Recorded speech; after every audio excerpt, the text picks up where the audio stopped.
Hello everyone, my name is Suria Subiah and I'm a third year DPhil in Engineering Science at the Hypersonics group at Oxford University. So I'm going to talk a bit about hypersonic flows and their applications to space exploration.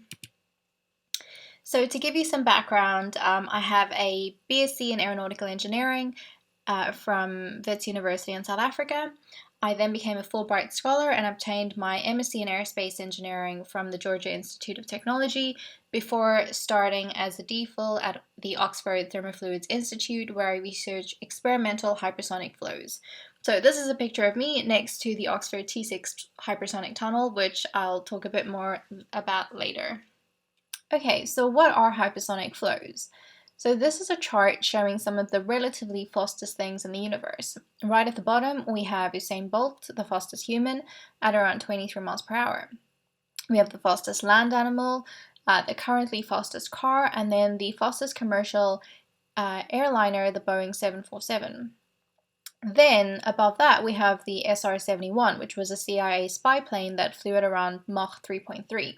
So the Mach number is what we call the speed of sound. So Mach 1 is the speed of sound. The SR-71 flew at about 3.3 times the speed of sound, or around 2,200 miles per hour. Then we have the X-43 scramjet, which flew at around 9 times the speed of sound, the Space Shuttle Mars 2020 probe, and above that, right at the top, the Galileo probe, which entered Jupiter's atmosphere. And this went at 107,000 miles per hour. So this is incredibly fast. And when we talk about hypersonic flows, we talk about flows typically above Mach 5, where the vehicle is going so fast that the temperature surrounding the vehicle, because of friction, becomes extremely high. So we get these very high temperature effects that need to be considered. Okay, so how hot does it get and why? So as I said, in hypersonic flows, typically above Mach 5, we have a very strong shock wave that forms called a bow shock. Around, for example, a planetary probe. And the critical times when the temperature gets extremely hot because this velocity of the vehicle is so high is when the vehicle is typically leaving or entering an atmosphere. So the temperature rise through this bow shock can get to about 11,000 degrees Celsius. And just to give you a bit of reference, the surface temperature of the sun is only 5,500 degrees Celsius. So to take away this huge amount of heat from the surface of the vehicle, we need to design what's called thermal protection systems, which is a major technical challenge. So my research in particular looks at these very high temperature effects in detail. So when we go, for example, at around Mach 7 or 7 times the speed of sound, and we get these huge temperatures at the surface of a body, the gas molecules can actually start to break apart. They get excited in different energy modes. They can lose or gain electrons, they can chemically react, and they can even give off radiation. So this can affect the heating of the surface of the vehicle as well as the aerodynamics. So we need to be more informed on exactly how this works so that we can design better hypersonic vehicles in the future. Okay, so I'm going to briefly introduce some of the specific technical challenges that scientists and engineers face when considering space vehicles. And I'm just going to go over the types of environments of the different planets that we are going to encounter, as well as a little bit on thermal protection systems and propulsion systems, just because those are the things that align with my research the most. There are many other different fields and different areas as well, including guidance and navigation, control systems, etc. But when we look at high temperature effects, we're looking mostly when vehicles exit the Earth's atmosphere, they enter or land on a lunar planetary body, and they potentially return, exit another planet's atmosphere, and re-enter Earth's atmosphere. So the environments, if we travel to different planets, are naturally very different than what we encounter on Earth. So if we look at a Martian environment, the atmosphere is mostly carbon dioxide and nitrogen, and carbon dioxide behaves very differently at high temperatures than air does. So when we're designing thermal protection systems, we need to take that into consideration, potentially how different chemical elements will react with our system. So we can also get there, but we need to consider how we're going to get back, because the thermal protection system that we use needs to be either reusable or rebuildable, because it needs to be able to withstand exiting Earth's atmosphere, entering a Martian atmosphere, exiting that, and then potentially re-entering Earth's atmosphere. We also need to look at the fuel that we need to get there and the survivability. So if we put the system through such extreme conditions, it needs to be able to withstand those conditions potentially multiple times. So one concept, or one current ongoing mission, is the NASA Artemis program. So this is to establish a permanent lunar presence in preparation for Mars exploration, where this permanent lunar base will act as kind of a stepping stone towards Mars. So if we look at some other missions, for example, exploring Saturn and Jupiter, or the gas giants, their atmosphere is mostly helium and hydrogen is highly explosive in oxygen. So we need to consider again how this will chemically react with or react at very high temperatures with our space vehicle. It also has a huge gravitational pull and therefore very high re-entry speeds. So the Galileo probe, which entered Jupiter in 1995, found that the atmosphere has these thin, hazy layers of ammonia and potentially little clouds of hydrogen sulfide and water. So very different atmosphere to what we encounter on Earth. If we look at exploring the ice giants, for example, Neptune, their atmosphere has ammonia, methane, which is also highly combustible in oxygen, hydrogen sulfide, and maybe some water clouds. So there's also huge waves and storms that happen on this atmosphere. And we also need to know what exactly do we probe and where, because it has these huge cloud bands and circulation systems, and then also how to get there. So potentially we could use a kind of gravity assist trajectory where we slingshot around Jupiter. So now going on to the thermal protection system, or TPS. Okay, so if we're designing a thermal protection system for multi-planetary missions, it needs to be able to withstand extreme entry conditions, potentially multiple times. It needs to be mass efficient, aerodynamically stable, and if it's going to fail, it needs to fail in a safe, predictable way. And it also needs to be reusable. So on the right here, I have a picture of the Galileo heat shield.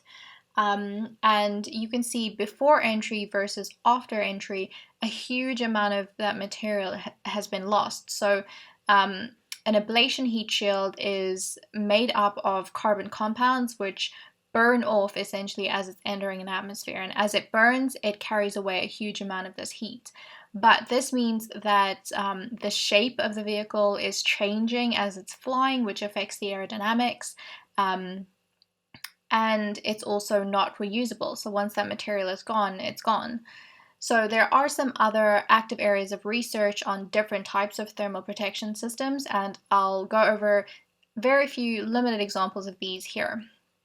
So first we have ultra high temperature ceramics, UHTCs, and transpiration cooling. So our lab together with Imperial College do a lot of collaborative research on this, and it's a cooling system where we have these high temperature ceramics which are porous, and we push through a coolant gas, and as that gas gets to the surface, it essentially carries away a lot of that heat, but it also can react with the gases in the atmosphere. So there's a lot of very interesting, very exciting research happening there at the moment. Then we have a NASA concept called HEAT, which is a high-density carbon woven tile. So this is a new type of material and manufacturing process. And on the right, we have a phenolic impregnated carbon ablator, or PICA, which is a new type of ablator. And I have a video of a numerical simulation of flow through this material here.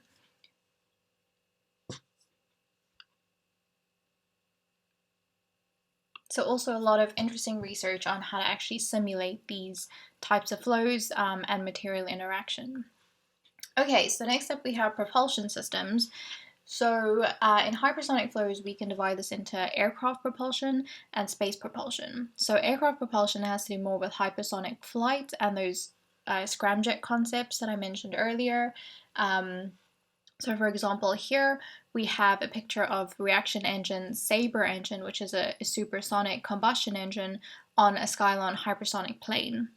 And then for space propulsion, if we need to get into lower Earth orbit or actually escape the Earth's orbit, we need to go at extremely high speeds, so around 25,000 miles per hour. So there are a lot of different propellant types. We can have gas propellants, liquid, for example, cryogenically stored hydrogen and oxygen, solid propellants, a hybrid mix of the two, and there's also green fuels, which NASA is currently researching at the moment. We can also have electrical propulsion, for example, arc jet thrusters or ion engines, and these are very low thrust, so they're typically used for course correction in space. We can also have propellant-less propulsion like solar sails, magnetic sails, tethers, which are kind of slingshotting off of gravity from other planets, and who knows in the future, potentially some kind of space-time manipulation. Okay, so I'm going to go over some scientific challenges now. So in particular, how do we study these types of flows? Okay, so as you can imagine, flight testing can be quite complex, very costly, very risky when we have all of these unknowns. So how we actually study this scientifically is to have hypersonic ground test facilities. And these are facilities that are able to generate and produce the type of flows that space vehicles see. So because the power and the heat requirements are so restrictive, they can only sustain the flows for a short amount of time, on the order of a couple of microseconds. But this is all the time that we need to be able to probe the flow and put in all of the different sensor types and collect all of the data that we need to be able to study these in detail. So a few of these facilities exist around the world. There is T4 in Australia, the US has a couple, HEG in Germany, and HEIST in Japan, and relatively recently we have the Oxford T6 Stalker Tunnel in the UK, which is the fastest hypersonic tunnel in Europe. And it's a multi-mode facility, which means that it's able to simulate different regimes from hypersonic flight right up to the re-entry conditions that space vehicles will see, as well as some shock layer radiation type studies. So on the right here, I have the different operational modes of T6, and in my first year of study, I actually commissioned it in the reflected shock tunnel mode, which is the mode right at the top. And above that, we have a picture of the whole layout of ground, or T6 in particular, but in general, what these types of ground test facilities look like. Okay, so I'll conclude by going over some of the current and future missions for space exploration. So first we have the Artemis program, which is aiming to land humans on the moon in 2024, and in particular the first woman on the moon, which is pretty exciting. It's also going to establish a sustained lunar presence in preparation for human exploration of Mars. Then we have the Mars 2020 Perseverance rover, which is there to study Mars climate, geology, and verify if there was ancient life. It will also prepare rock core samples for collection at a later stage. Then we have Juno, which is going to provide information on the origin of Jupiter and hence the formation of the solar system. So this program has been extended to February of this year. NASA and ESA are also currently in the mission planning stages of a joint probe to the ice giants in around 2030 or 2040. So there are many exciting things happening in the area of space exploration, and with it a lot of very exciting technical and scientific challenges to be solved. So hopefully this has given you a little bit of inspiration and a good overview of some of these technical challenges. So thank you very much.